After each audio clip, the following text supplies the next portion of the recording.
Ngayong Huwebes Santo, sinisimulan natin ang 3 araw na pagdiriwang ng pagpapakasakit, pagkamatay, at muling pagkabuhay ng ating Panginoon. Kaya taimtim tayong manalangin upang maging puno ng biyaya at makabuluhan ang ating pagdiriwang. Sa ngalan ng Ama at ng Anak at ng Espiritu Santo. Amen.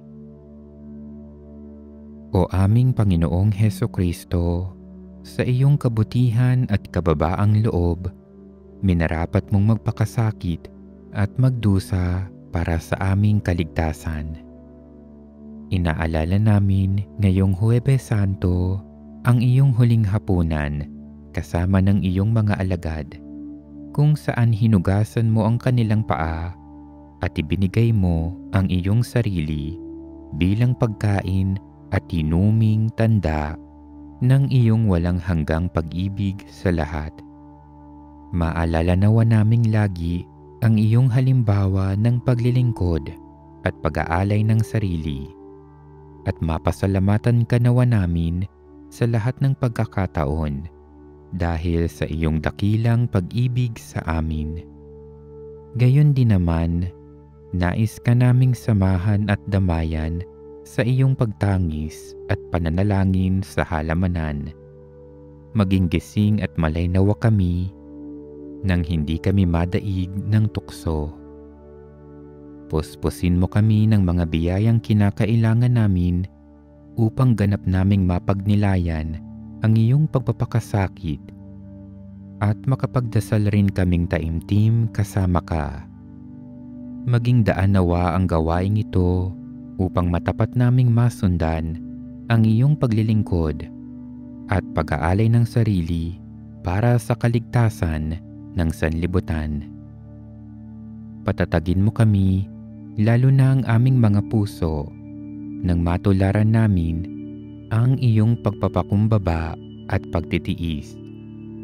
Maging masunurin nawa kami sa banal na kalooban ng Ama kahit gaano man iyon kahirap at kasakit.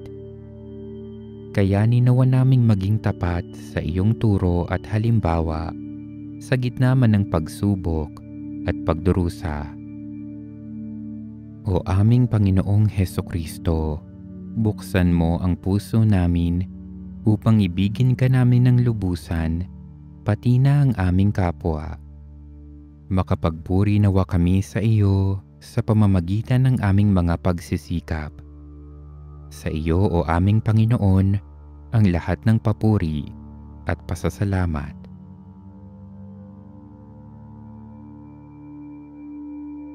Halina't purihin at sambahin si Jesus sa banal na sakramento. Buong pag-ibig at pananampalataya nating idaos ang Visita Iglesia. Manalangin tayo.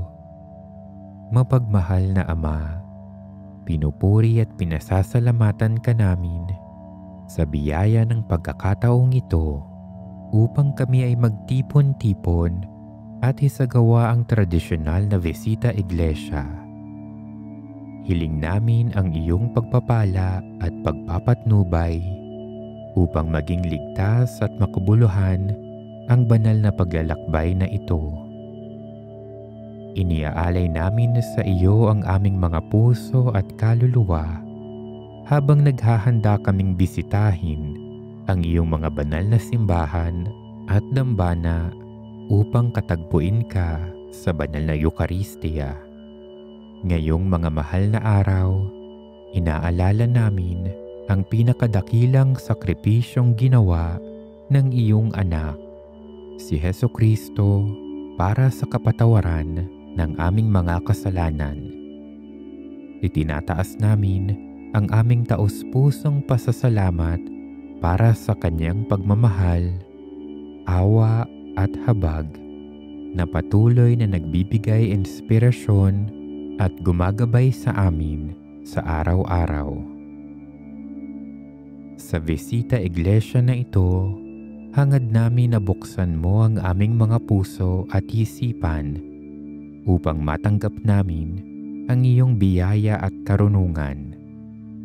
Naway gabayan kami ng iyong banal na espiritu at palakasin ang aming pananampalataya habang pinagninilayan namin ang pagpapakasakit, kamatayan at muling pagkabuhay ng aming Panginoong Hesukristo. Pagkalooban mo kami ng matatag na pananampalatayang kayang harapin ang anumang pagsubok at hamon ng buhay.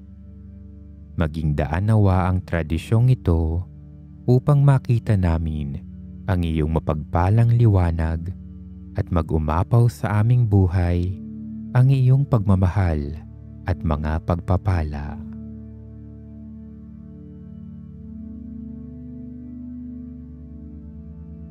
Panalangin sa unang simbahan. Jesus, Eucharistikong Panginoon, pinasasalamatan at pinupuri ko ang iyong pinakamapagbigay na puso para sa biyaya ng Ebanghelyo. Sinabi mo, isinugo ako upang ipangaral ang Ebanghelyo sa mga dukha. Ang iyong mga salita ay nagdudulot ng buhay na walang hanggan. Sa Ebanghelyo, inihayag mo ang mga banal na misteryo. Itinuro ang daan ng Diyos sa katotohanan. Itinuro ang daan sa kaligtasan. Pagkalooban mo ako ng biyayang pangalagaan ang Ebanghelyo ng may pitagan. Pakinggan ito at basahin ito ayon sa diwa ng simbahan at itaguyod ito ng may pag-ibig kung papaano mo ito ipinangaral. Kilalanin nawa ito, parangalan at tanggapin ng lahat. Isunod nawa ng mundo ang buhay, mga batas, moralidad at mga turo nito sa mga aral ng Ebanghelyo. Nawa ang apoy na dinala mo rito sa lupa ay magpaningas, magliwanag at gumising sa puso ng lahat.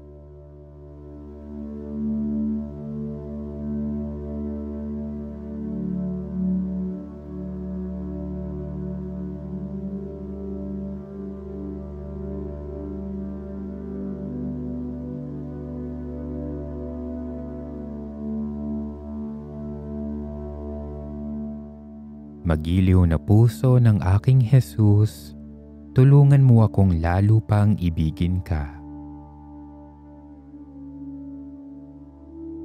Panalangin sa ikalawang simbahan. Jesus, Eucharistikong Panginoon, pinasasalamatan at pinupuri ko ang iyong kaibig-ibig na puso para sa dakilang biyaya ng banal na Eucharistia. Dahil sa iyong pag-ibig, nananahan ka sa banal na tabernakulo, pinagpapanibago ang iyong pagpapakasakit sa misa at ibinibigay ang iyong sarili bilang pagkain para sa mga kaluluwa sa banal na komunyon. Makilala nawa kita, natatagong Diyos. Makasalok nawa ako ng nakapagpapagaling na tubig mula sa bukal ng iyong puso. Pagkalooban mo ako ng biyayang madalaw ka araw-araw sa sakramentong ito. Maunawaan at aktibong makibahagi sa banal na misa. Tumanggap ng banal na komunyon ng madalas, ng may pananampalataya at pag-ibig.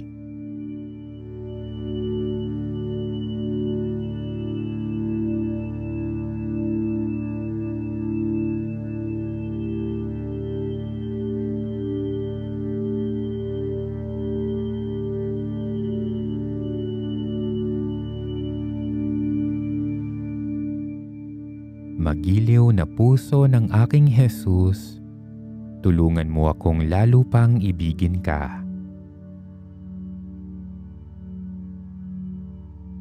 Panalangin sa ikatlong simbahan.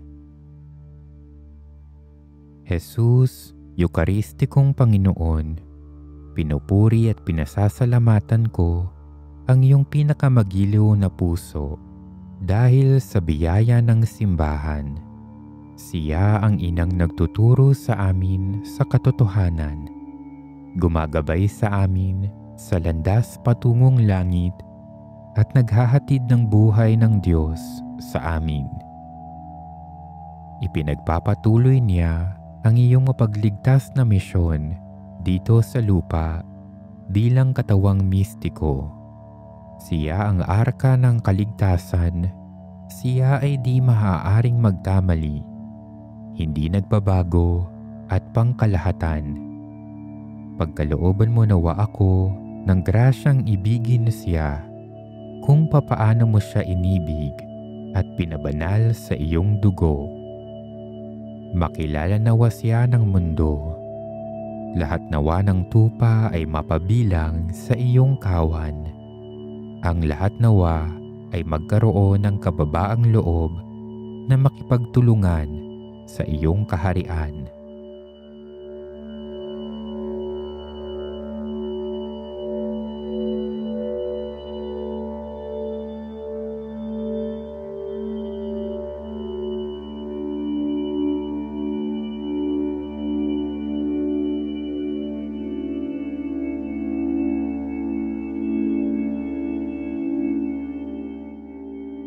Magiliw na puso ng aking Jesus, tulungan mo akong lalo pang ibigin ka.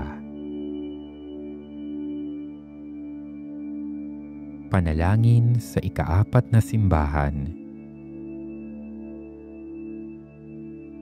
Jesus, Eucharistikong Panginoon, pinupuri at pinasasalamatan ko ang iyong maibiging puso para sa pagtatatag ng pagkapari. Ang mga pari ay isinugo mo kung papaano ka isinugo ng Ama. Ipinagkatiwala mo sa kanila ang mga kayamanan ng iyong mga turo, ng iyong batas, ng iyong biyaya, at mismong mga kaluluwa. Pagkalooban mo ako ng biyayang ibigin sila, pakinggan sila, at hayaan ang sarili kong magabayan nila sa iyong mga landas. Jesus, isugo mo ang mabubuting manggagawa sa iyong anihan. Ang mga pari nawa ang maging asing nagpapadalisay at nagpapanatili. Sila nawa ang maging ilaw ng mundo. Sila nawa ang maging lungsod sa ibabaw ng bundok.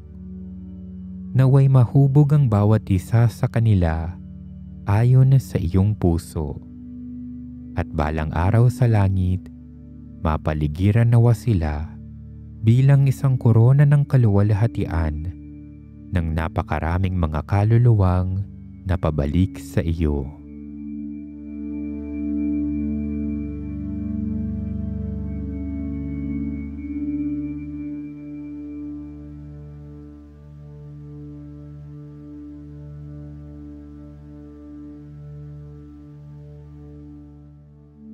Magiliw na puso ng aking Jesus, tulungan mo akong lalo pang ibigin ka.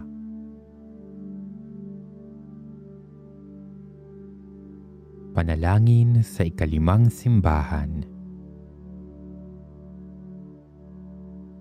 Jesus, Eucharistikong Panginoon, pinasasalamatan at pinupuri ko ang iyong kabanal-banalang puso para sa pagtawag sa pagtatalaga sa buhay relihiyoso. Katulad ng sa langit, sa lupa rin ay maraming malalaking bahay. Pinili mo ang iyong mga karapat-dapat na anak. Tinawag mo sila na maging ganap ayon sa Ebanghelyo. Ginawa mong kanilang huwaran ang iyong sarili, kanilang tulong at kanilang gantimpala. Banal na puso, paramihin mo ang mga tinatawag na maging relihiyoso. Palakasin mo sila sa tapat na pagtupad sa kanilang mga sinumpaan. Sila nawa ang maging pinakamahalimuyak na punpo ng bulaklak sa simbahan. Maging mga kaluluwa nawa sila na magbibigay ng kaaliwan sa iyo, na nananalangin at kumikilos para sa iyong ikaluluwalhati sa bawat apostolado.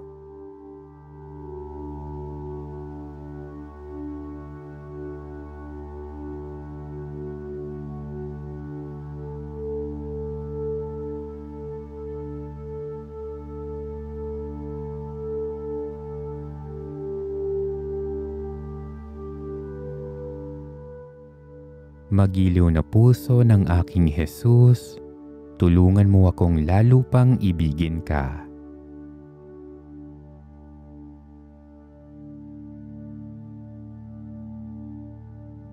Panalangin sa ika-6 na simbahan.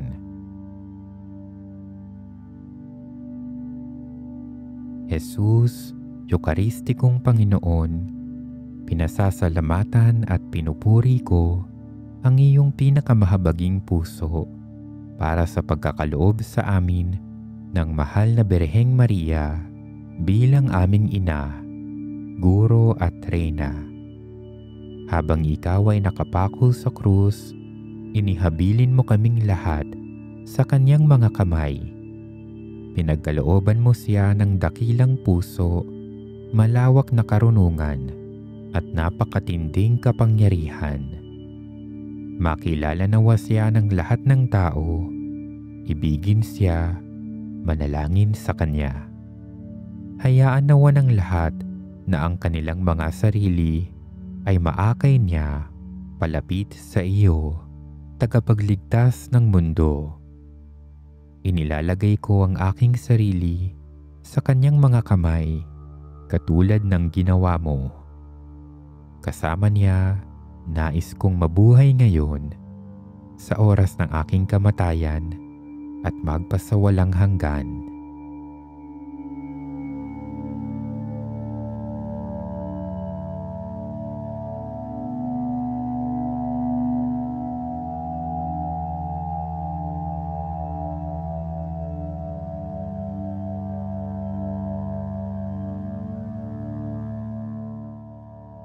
Magiliw na puso ng aking Jesus, tulungan mo akong lalo pang ibigin ka.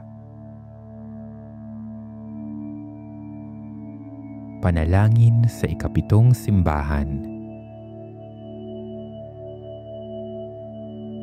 Jesus, Eukaristikong Panginoon, pinasasalamatan at pinupuri ko ang iyong maamong puso na naghatid sa iyo upang ialay ang iyong buhay para sa akin. Ang iyong dugo, ang iyong mga sugat, ang mga tinik, ang krus, ang iyong nakatungong ulo ay nagsasabi sa aking puso. Walang umiibig ng higit pa sa isang taong nag-aalay ng kanyang buhay para sa iniibig. Namatay ang pastol upang magbigay ng buhay para sa mga tupa. Ako rin ay nagnanais na gugulin ang aking buhay para sa iyo.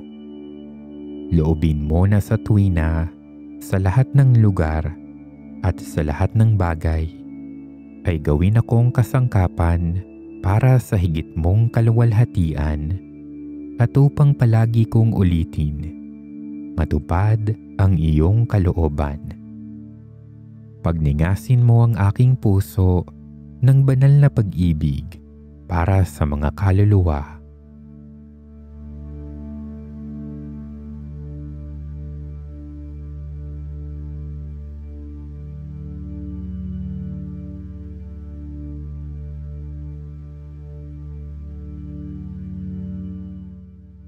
Magiliw na puso ng aking Jesus, tulungan mo akong lalo pang ibigin ka. Ating ilaan ngayon ang mga susunod na sandali upang sambahin at parangalan ang ating Panginoong Hesukristo na nasa banal na Eucharistia. Naniniwala ako, aking Diyos, na ako ay nasa iyong harapan, na nakatunghay ka sa akin at nakikinig sa aking mga panalangin. Napakadakila mo at napakabanal. Sinasamba kita.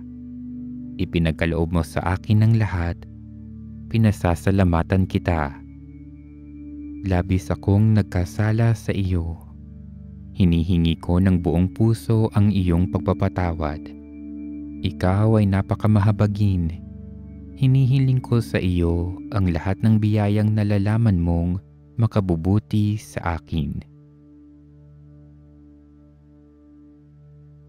Hesukristo, aming Panginoon, Ikaw ang daan, ang katotohanan, at ang buhay. Loobin mong matutuhan namin ang dakilang karunungan ng iyong pag-ibig, ayon sa diwa ni San Pablo Apostol at ng Simbahang Katolika. Isugo mo ang iyong banal na espiritu upang turuan kami at ipaalala sa amin ang iyong mga ipinangangaral. Ang mabuting balita ng Panginoon ayon kay San Juan.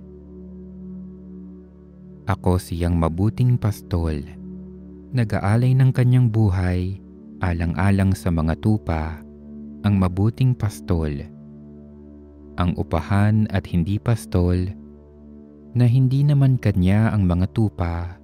Pag napansin niyang dumarating ang asong gubat, iniiwan niya ang mga tupa at tumatakas.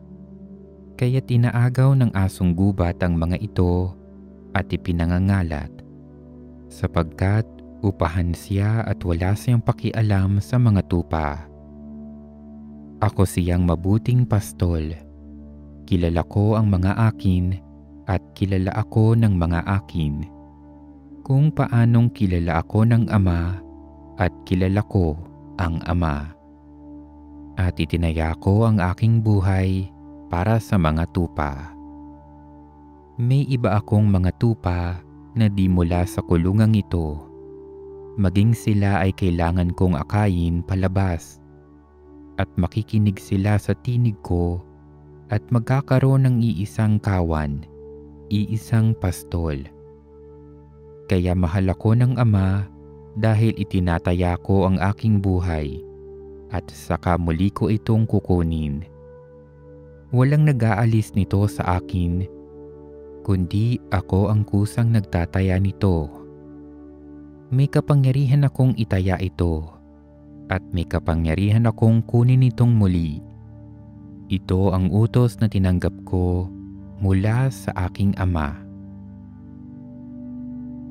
Ang mabuting balita ng Panginoon. Kaawaan mo ako, O Diyos, ayon sa tapat mong pag-ibig. Ayon sa laki ng iyong habag, pawiin mo ang aking kasalanan. Hugasan mong lubos ang aking kasamaan, at sa aking kasalanan, linisin ako. Inaamin ko ang aking mga pagkakamali. Ang kasalanan ko'y lagi sa harap ko. Laban sa iyo lamang ako nagkasala. Gumawa ako ng kasamaan sa paningin mo. Kaya dapat lamang na ikaw ay magsalita. Matuwid ka sa iyong paghatol. Tunay na ipinanganak akong lipos ng sala. Makasalanan na sa sinapupunan pa lamang ng aking ina. Ngunit nais mo ang katotohanan sa kalooban, kaya turuan mo ako ng karunungan sa aking pusong lihim. Linisin mo ako ng isopo at ako'y magiging malinis. Hugasan mo ako at ako'y magiging simputi ng niyebe. Puspusin mo ako ng tuwa at galak nang magdiwang ang mga butong iyong dinurog. Ilayo ang mukha mo sa aking sala at lahat ng kabuktutan ko ay pawiin. Ilikha mo ako ng dalisay na puso, O Diyos. Bigyan mo ako ng espiritong bago at matuwid. Huwag mo akong iwaksi sa iyong harapan ni ilayo sa akin ang banal mong espiritu. Ibalik sa akin ang ligaya sa iyong kaligtasan at pagtibayin sa akin ang diwang mabuti. Ituturo ko sa mga makasalanan ang iyong landas at ang mga makasalanan sa iyo'y babalik. Iligtas mo ako sa salang pagpatay, O Diyos ng aking kaligtasan, at aawitin ng dila ko ang iyong katuwiran. Panginoon, buksan mo ang mga labi ko, at ang bibig ko'y aawit ng papuri sa iyo. Sapagkat hindi ka nalulugod sa hain. Magbigay man ako ng alay na susunugin, hindi mo ito kalulugdan. Alay ko sa Diyos ay isang diwang nasiraan, hindi mo itatakwil, O Diyos, ang pusong wasak at nagsisisi. Paunlarin mo ang Siyon sa iyong kabaitan, itayo mo ang mga muog ng Jerusalem, kaya't masisiyahan ka na sa mga hain ng matuwid, mga hain na susunugin at hain na pagsamba. Sa gayon, iaalay nila ang mga toro sa iyong altar.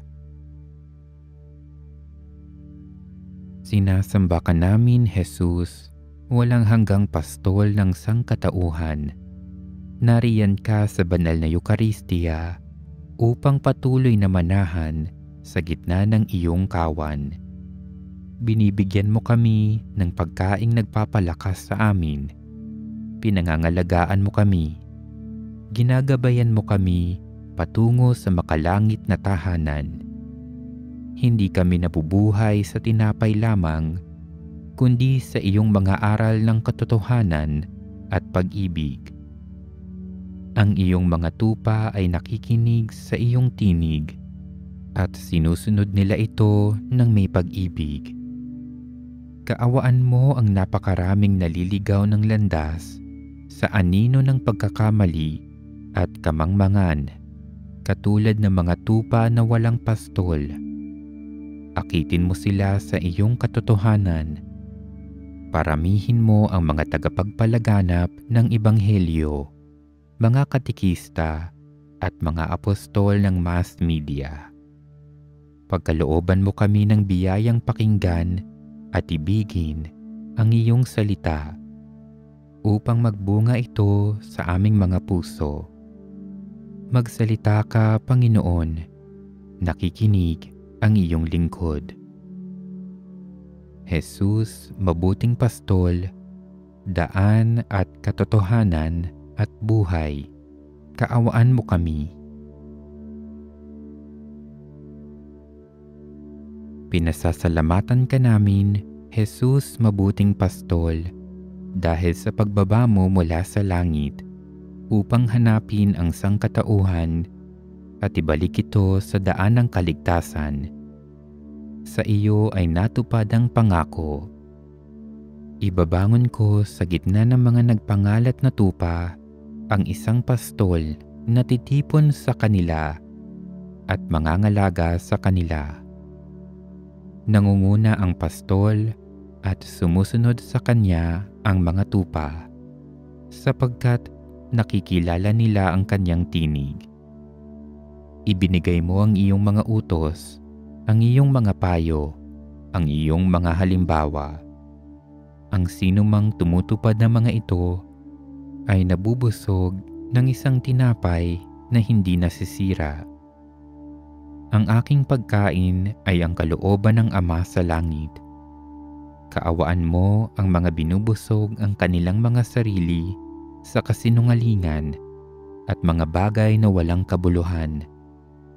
Muli mong tawagin ang mga makasalanan upang bumalik sa iyong daan. Patatagin mo ang nag-aalinlangan. Palakasin mo ang mahihina. Naway sumunod ang lahat sa iyo, pastol at bantay ng aming mga kaluluwa. Ikaw lamang ang daan. Ikaw lamang ang may mga salita ng buhay na walang hanggan. Susunod ako sa iyo, saan ka man pumunta. Jesus, mabuting pastol, daan at katotohanan at buhay, kaawaan mo kami. Purihin ka nawa, Jesus, na namatay sa krus para sa amin. Ikaw na siyang walang kasalanan ay namatay upang ibalik ang buhay sa mga tupang nagkasala. Dumating naman ako upang magkaroon sila ng buhay at lubos na magkaroon ito. Pinalalakas mo kami ng iyong buhay sa binyag, sa kumpil, sa kumpisal, at sa Eucharistia. Mabuhay ka nawa sa bawat tao sa pamamagitan ng iyong Espiritu.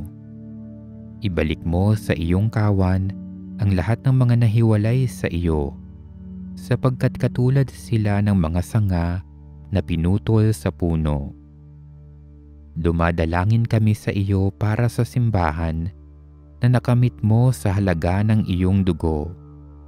Lumaganap nawa ito sa buong mundo at maging isang tanda ng pagkakaisa at kaligtasan para sa lahat. Nais naming ibigin ka ng buong isip, ng buong lakas, at ng buong puso. Alang-alang sa iyong pag-ibig, nais kong ialay ng lubos ang aking sarili para sa iyong bayan. Jesus, mabuting pastol, daan at katotohanan at buhay, kaawaan mo kami.